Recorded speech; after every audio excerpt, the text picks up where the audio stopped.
2025년 4월 8일 오늘 아침 성경 말씀 묵상을 시작하겠습니다.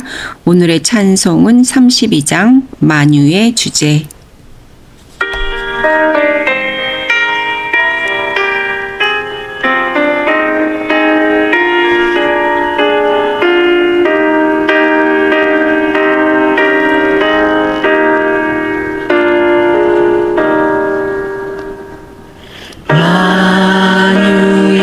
주제 존귀하신 예수 사람이 되신 하나님 나 사모하여 영원히 섬길 내 영광 되신 주로다.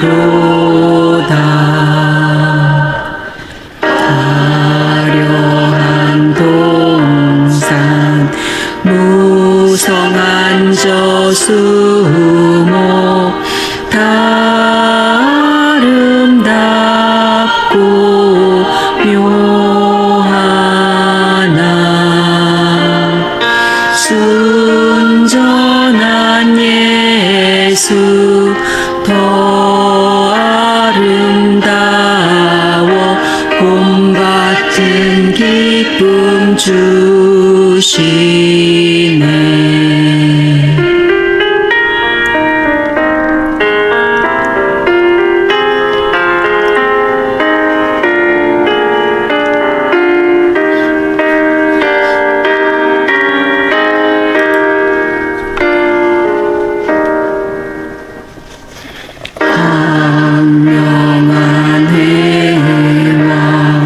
명랑한 저 달빛 수많은 별들 빛나나 주 예수 빛은 더 찬란하여 참 비교할 수 없도다.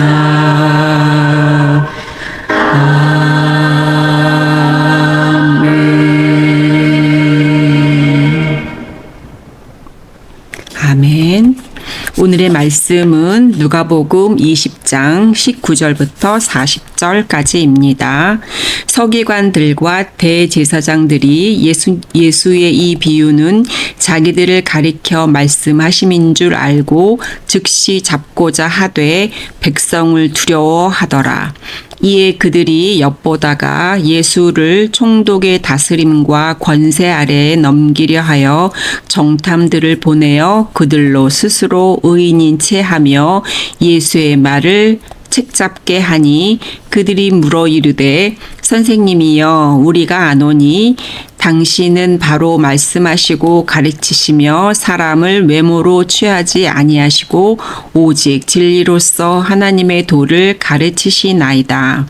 우리가 가이사에게 세를 바치는 것이 옳으니까 옳지 않으니까 하니 예수께서 그 관계를 아시고 이르시되 데나리온 하나를 내게 보이라. 누구의 형상과 글이 거기 있느냐? 대답하되 가이사의 것이니이다. 이르시되 그런즉 가이사의 것은 가이사에게 하나님의 것은 하나님께 바치라 하시니 그들이 백성 앞에서 그의 말을 능히 책잡지 못하고 그의 대답을 놀랍게 여겨 침묵하니라. 부활이 없다고 주장하는 사두개인 중 어떤 이들이 와서 물어 이르되 선생님이여 모세가 우리에게서 주기를 만일 어떤 사람의 형이 아내를 두고 자식이 없어 죽으면 그 동생이 아내를 취하여 형을 위하여 상속자를 세울지니라 하였나이다. 그런데 7형제가 있었는데 마지가 아내를 취하였다가 자식이 없어 죽고 그 둘째와 셋째가 그를 취하고 7이 다 그와 같이 자식이 없이 죽고 그 후에 여자도 죽었나이다.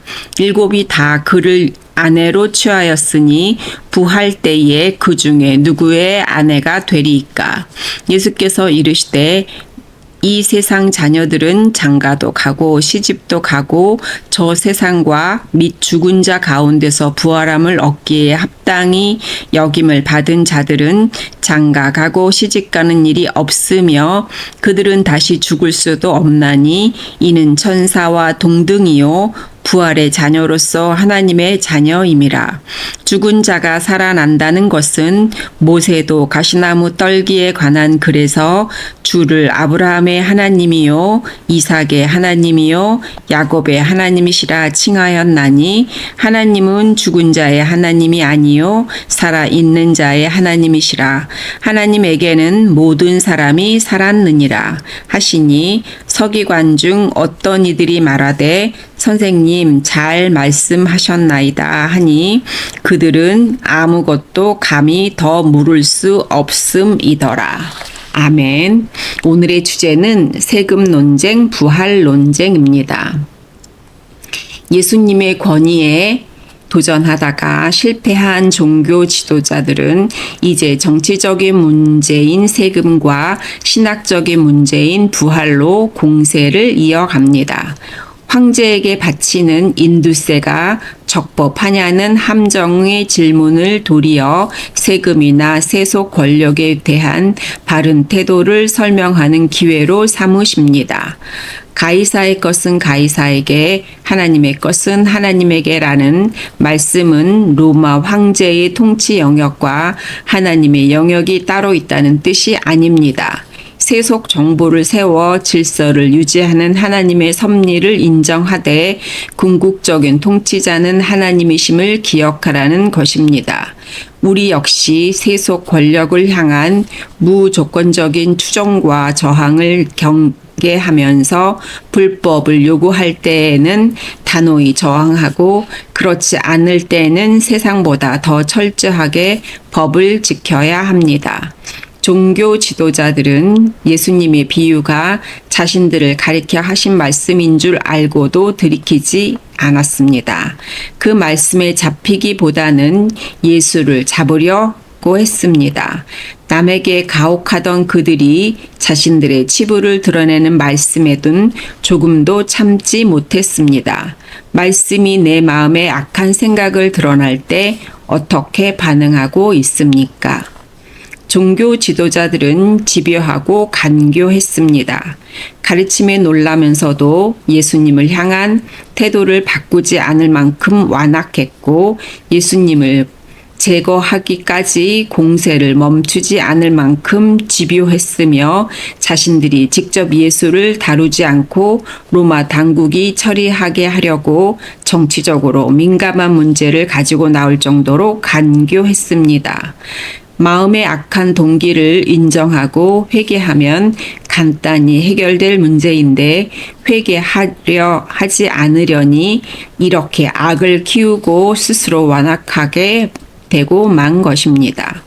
사두개인들이 나서서 형사 취수법을 근거로 부활 신학의 허점을 드러내려 합니다. 예수님은 그들이 정경으로 인정하는 모세의 글을 인용하여 그들의 무지와 불신을 지적하십니다. 그들은 사람이 할 수 없으면 하나님도 할 수 없고 자신들이 설명하지 못하면 예수님도 설명할 수 없을 것이라고 여겼습니다.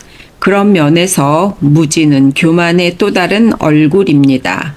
지금도 성경과 하나님의 능력을 모르면 예수님을 믿을 수 없고 그분의 통치에 복종할 수도 없습니다.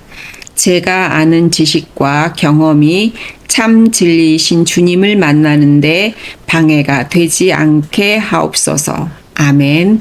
오늘도 좋아요, 구독을 주시면 내일 또 만나볼 수 있습니다. 감사합니다.